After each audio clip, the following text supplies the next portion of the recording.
Le client a failli avoir un accident. On se retrouve sur un amortisseur Citroën C3. Et là, on va commencer à enlever. Et regarde les dégâts que ça a pu faire. Une fois tout enlevé, tu vois que il manque quelque chose là, non? Le ressort, tu l'as vu en début de vidéo, on a dû l'enlever.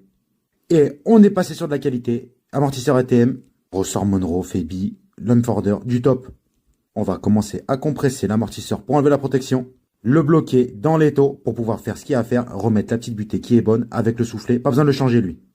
Et regarde, on a eu un problème. Quand tu vois la taille du ressort, ça a été compliqué à compresser. Mais on a enfin réussi. Maintenant place à le remettre comme il se doit dans son logement. Il faut bien faire attention. En tout cas, faites-le pas tout seul. Il faut bien le mettre en lieu et place. Là maintenant, c'est parti pour compresser un petit peu parce que oui, le ressort est trop grand et il faut mettre la vis et bien la visser. Maintenant, c'est ok, on peut dévisser, mais faites-le pas tout seul avec l'aide d'un professionnel.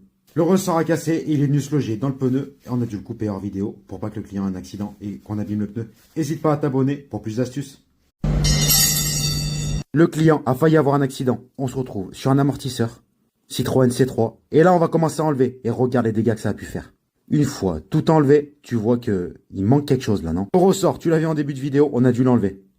Et on est passé sur de la qualité. Amortisseur ATM, ressort Monroe, Febi, Lumforder, du top. On va commencer à compresser l'amortisseur pour enlever la protection. Le bloquer dans l'étau pour pouvoir faire ce qu'il y a à faire. Remettre la petite butée qui est bonne avec le soufflet. Pas besoin de le changer lui.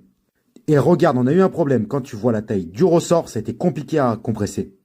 Mais on a enfin réussi. Maintenant place à le remettre comme il se doit dans son logement. Il faut bien faire attention. En tout cas, faites-le pas tout seul.